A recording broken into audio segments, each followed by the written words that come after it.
Hello everyone, welcome back to our channel Reaction on India.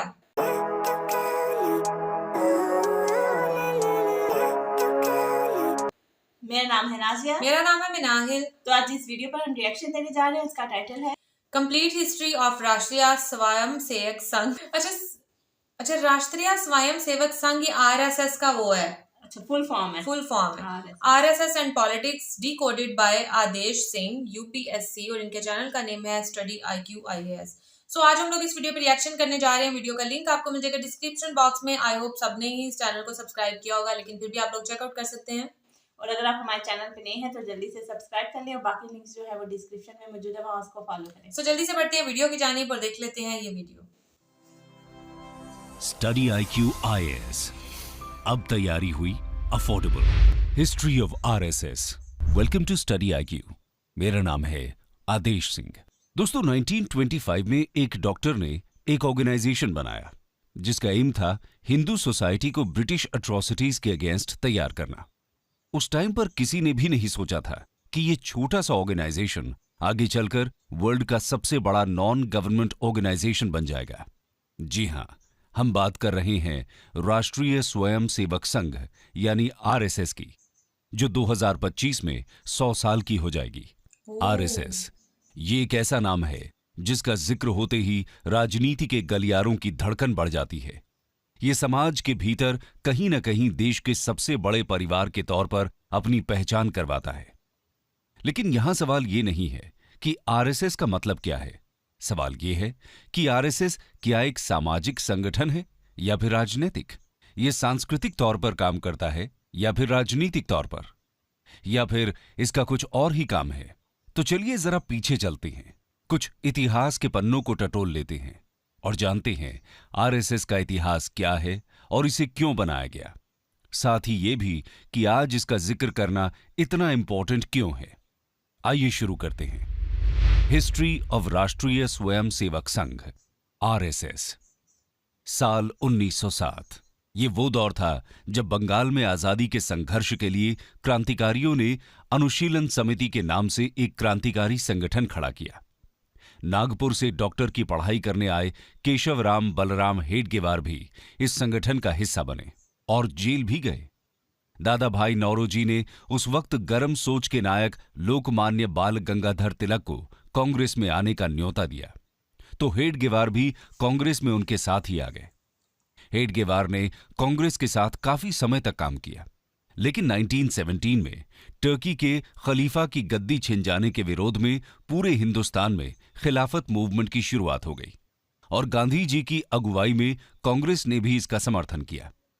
लेकिन doctor Hedgewar को कांग्रेस द्वारा खिलाफत मूवमेंट से जुड़ने वाली बात परेशान कर रही थी। उन्हें ये बात अंदर ही अंदर चुभ रही थी, क्योंकि उन्होंने इसे मुस्लिम तुष्टीकरण की राजनीति माना। हालांकि नाराजगी के बाद भी डॉक्टर हेडगेवार कांग्रेस का हिस्सा बने रहे, बल्कि 1922 में नागपुर कांग्रेस अधिवेशन और 1925 के कोलकाता अधिवेशन में भी डॉक्टर हेडगेवार मौजूद थे। लेकिन इस घटना के बाद डॉक्टर हेडगेवार के दिमाग में कुछ और ही चल रहा था। उन्होंने अब मन बना लिया था कि वे एक ऐसी संस्था को फॉर्म करेंगे जो हिंदुओं के हितों को लेकर चले और आगे बढ़े। उन्होंने इसकी शुरुआत अपने घर से ही की। कहा जाता है कि शुरुआत में डॉक्टर हेडगेवार को सुनने के लिए सिर्फ 12 लोग ही पहुंचे थे, लेकिन 12 से 1200 बनने में वक्त नहीं लगा। धीरे धीरे समय बदलता गया और एक समय ऐसा भी आया जब हजारों की संख्या में लोग डॉक्टर हेडगेवार के विचारों से प्रभावित होने लगे थे और इसी के साथ अब संघ की स्थापना का रास्ता साफ नजर आ रहा था। डॉक्टर हेडगेवार के लिए यह काम इतना आसान नहीं था। इस रास्ते में कई सारी प्रॉब्लम्स पैर पसारे खड़ी थीं। कहा जाता है कि डॉक्टर हेडगेवार जी ने खुद शाखा लगाना शुरू किया। शाखा में योग, सूर्य नमस्कार, लाठी ट्रेनिंग के साथ साथ इंटेलेक्चुअल डिस्कशन को भी शामिल किया गया। धीरे धीरे लोग डॉक्टर हेडगेवार की बातों से प्रभावित होने लगे और उनके इस अभियान में जुड़ने लगे। कुछ ही समय में शाखा में आने वालों की संख्या कई गुना बढ़ गई। अब समय आ गया था जब डॉक्टर हेडगेवार ने संघ को ऑफिशियल रूप देने का सोचा। डॉक्टर हेडगेवार ने साल 1925 में नागपुर में विजयदशमी के दिन RSS की बुनियाद रख दी। धीरे धीरे महाराष्ट्र के कई इलाकों जैसे नासिक, पुणे, अमरावती, यावतमाल में संघ ने अपने पैर जमाने शुरू कर दिए और महाराष्ट्र के साथ साथ मध्य भारत में भी शाखा का विस्तार होना शुरू हो गया। लोगों का शाखा के साथ जुड़ना किसी बदलाव से कम नहीं था। ये एक ऐसा बदलाव था जिसको बनाया तो सामाजिक काम करने के लिए था, लेकिन आगे चलकर ये राजनीति का वो गोल चक्कर बना जिसके चारों तरफ ही राजनीति का ताना बाना बुना जाना था। संघ में लोगों की संख्या लगातार बढ़ रही थी, लेकिन महाराष्ट्र के बाहर अभी भी संघ का कोई खास असर नहीं था।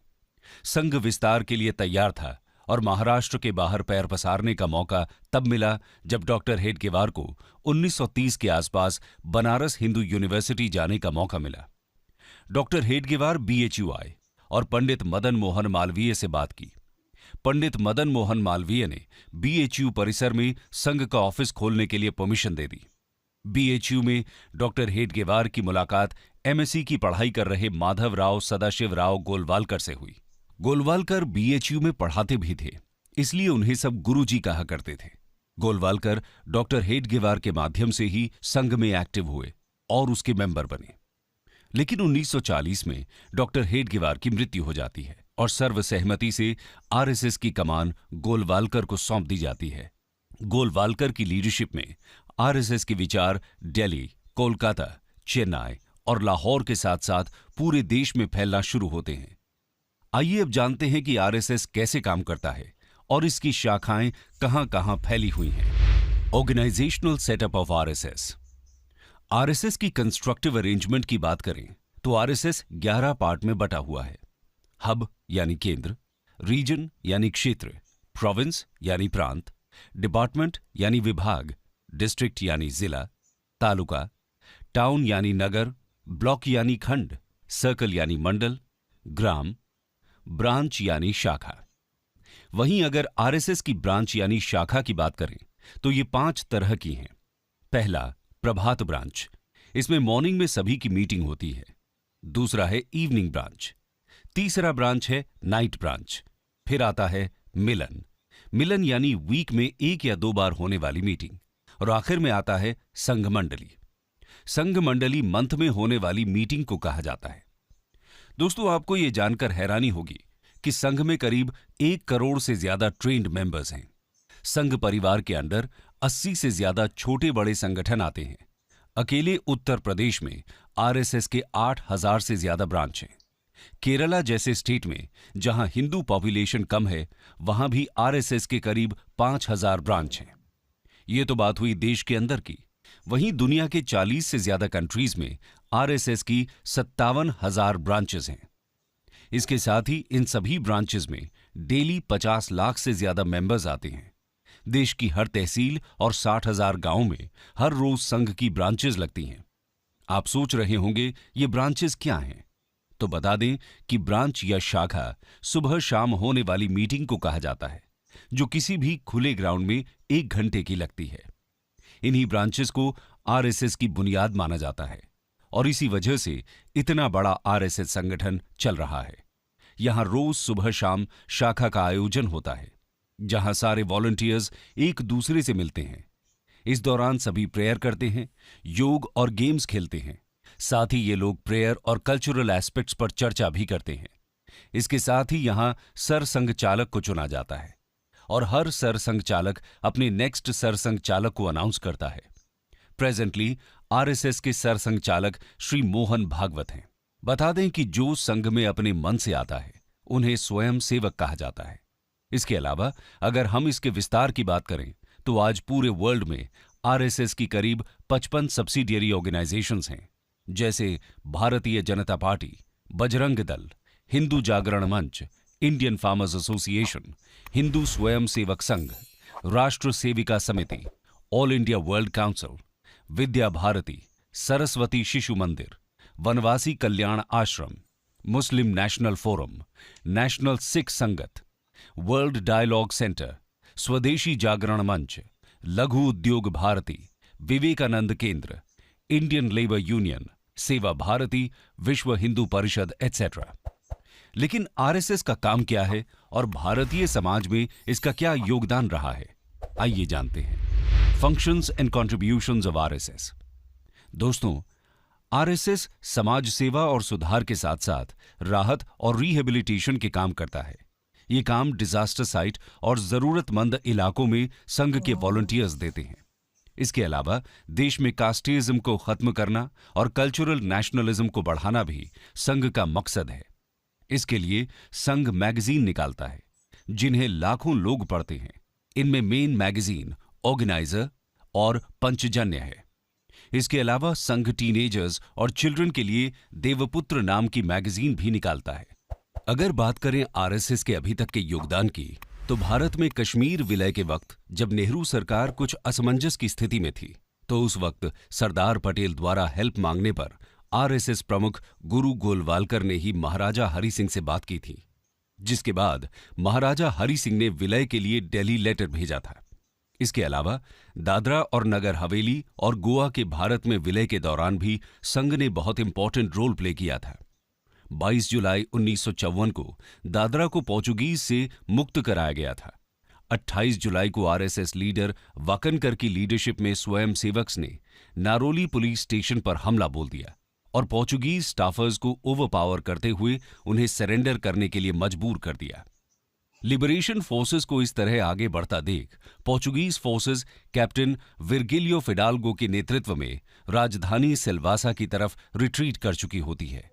लिबरेशन फोर्सेस फिडाल्गो से सरेंडर करने के लिए कहते हैं और इनके मना करने पर बड़ी संख्या में आरएसएस स्वयंसेवक्स और लिबरेशन फोर्सेस के बाकी मेंबर्स सिल्वासा की तरफ मार्च करते हैं।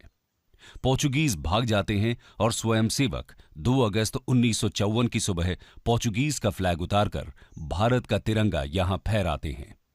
इस तरह पूरा दादरा नगर हवेली पोर्चुगीज के कब्जे से मुक्त कराकर भारत सरकार को सौंप दिया जाता है। 1962 में जब इंडो चाइना वॉर हुआ, उस वक्त भी संघ ने आगे आकर आर्मी की हेल्प की। आर्मी रूट्स पर नजर रखना, एडमिनिस्ट्रेशन की हेल्प, आर्मी का खाने का इंतजाम करना और साथ ही साथ आर्मी फैमिलीज की हेल्प करने जैसे काम आरएसएस द्वारा किए गए। उनके इस काम को पूरे देश के लोगों ने अप्रिशिएट किया। आरएसएस के इस काम को देखते हुए पीएम नेहरू ने 1963 के रिपब्लिक डे परेड फंक्शन में स्पेशली आरएसएस को इनवाइट किया। 2 दिन के नोटिस पर 3000 स्वयं सेवक ने अपनी यूनिफॉर्म में राजपथ पर मार्च पास्ट किया। इतना ही नहीं, 1965 में इंडो पाक वॉर के दौरान भी तत्कालीन पीएम लाल बहादुर शास्त्री ने संघ को याद किया था। उस वक्त घायल जवानों को सबसे ज्यादा ब्लड संघ के ही स्वयं सेवकों ने दिया था। साथ ही कश्मीर में एयर स्ट्रिप्स से स्नो हटाने का काम भी संघ के स्वयं सेवकों ने ही किया था। इसके अलावा 1971 में ओडिशा में आए भयानक साइक्लोन से लेकर भोपाल गैस ट्रेजेडी तक, 1984 में सिख दंगों से लेकर Gujarat earthquake, tsunami catastrophe, Uttarakhand floods और कारगिल वॉर में घायल लोगों के रेस्क्यू ऑपरेशंस तक संघ ने आगे आकर अपनी सेवाएं दी। हमेशा संघ ने आगे फोर फ्रंट में खड़े हो लोगों की सेवा की है और सिर्फ इंडिया ही नहीं, इवन नेपाल, श्रीलंका और सुमात्रा में भी संघ ने अपनी सेवाएं दी हैं। आरएसएस द्वारा इतना सब करने के बावजूद वो हमेशा कंट्रोवर्सी में फंसती रहती है। उस पर हमेशा से राजनीति में हस्तक्षेप करने के इल्जाम लगते रहे हैं और इसे सरकार द्वारा बैन करने की मांग उठती रही है। आइए जानते हैं इसे कब कब बैन किया गया है। When was RSS banned? दोस्तों, समय समय पर आरएसएस आलोचना और विवादों में घिरता रहा है। पहली बार जब 1948 में नाथुराम गोडसे ने महात्मा गांधी की हत्या कर दी, तो पंडित नेहरू ने इसके लिए आरएसएस को जिम्मेदार ठहराया और इसे बैन कर दिया गया। दूसरी बार 1975 में इंदिरा गांधी ने जब देश में नेशनल इमरजेंसी लगाई थी, उस वक्त भी आरएसएस पर बैन लगा दिया गया था। तीसरी बार 1992 में जब बाबरी मस्जिद को गिरा दिया गया, उस वक्त आरएसएस को बैन किया गया। हम कह सकते हैं कि एक सामाजिक संगठन होने के बावजूद आरएसएस का हमेशा से इंडियन पॉलिटिक्स से गहरा नाता रहा है। आइए आरएसएस और इंडियन पॉलिटिक्स के इस कनेक्शन को समझने की कोशिश करते हैं। RSS and politics. आजादी से पहले और आजादी के बाद भी आरएसएस पॉलिटिक्स से न चाहते हुए भी जुड़ा रहा है। 1975 में इमरजेंसी के वक्त आरएसएस का नाम बड़े लेवल पर पॉलिटिक्स में दिखा। इसके अलावा यह भी बहुत कम लोग जानते हैं कि राजीव गांधी को भी एक वक्त पर आरएसएस के आगे झुकना पड़ा था। दरअसल ये बात 1989 की है, जब राम जन्मभूमि को लेकर छिड़े विवाद में राजीव गांधी को अपनी सत्ता जाती दिखाई देने लगी थी। उस वक्त राजीव गांधी ने आरएसएस से अयोध्या को लेकर बात करने की कोशिश की थी, लेकिन आरएसएस ने राजीव गांधी से किसी तरह की बात करने से मना कर दिया था। संघ उस समय अयोध्या को राजनीति में नहीं घसीटना चाहती थी, जिसके बाद राजीव गांधी सत्ता से बेदखल हो गए। इधर लाल कृष्ण आडवाणी ने वीपी सिंह की सरकार का साथ दिया, लेकिन वीपी सिंह ने जब रिजर्वेशन का दांव खेला तो सारे पासे पलट गए। इस वक्त संघ को एक बड़ा झटका लगा।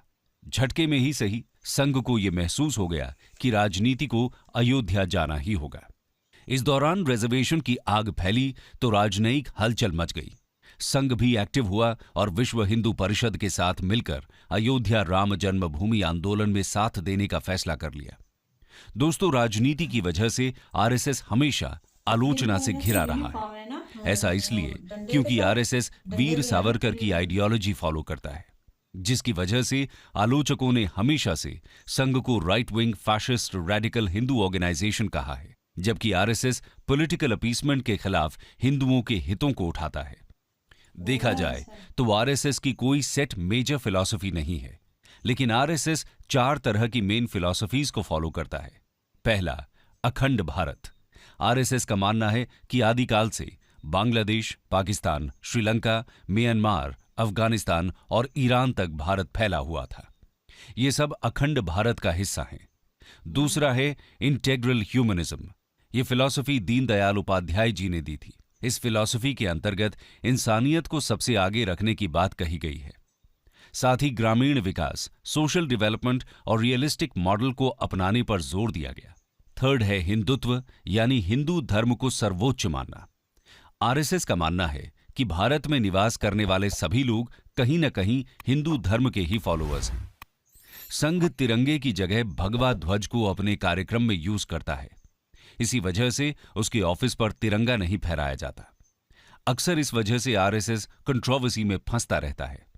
आरएसएस सबसे ऊपर भगवा ध्वज को मानता है। आरएसएस समय समय पर राजनीति में भी एक्टिविटी दिखाता रहता है। बीजेपी में कई बड़े लीडर्स संघ से ही निकले हैं। अब चाहे वो लेट श्री अटल बिहारी वाजपेयी हों, लाल कृष्ण आडवाणी हों, हमारे होम मिनिस्टर अमित शाह हों या फिर देश के पीएम नरेंद्र मोदी। इसीलिए इनके कार्यों में संघ की आइडियोलॉजी की छाप देखना कोई हैरानी की बात नहीं कही जा सकती। कंक्लूजन। तो दोस्तों, एक कमरे से स्टार्ट हुआ ये संघ आज पूरे भारत में ही नहीं बल्कि पूरी दुनिया में फैला हुआ है। आज आरएसएस 97 इयर्स का हो चुका है। दुनिया में शायद ही किसी संगठन की इतनी आलोचना हुई होगी जितनी आरएसएस की हुई है, लेकिन इसके बावजूद आरएसएस आज भी अपने विचारों को लेकर डिटरमिन्ड है और अपने मोटो को लेकर आगे बढ़ रहा है। आज आरएसएस की पॉपुलैरिटी इतनी ज्यादा है कि आप भारत के किसी भी कोने में हो, आपको इसके होने का एहसास हो ही जाएगा।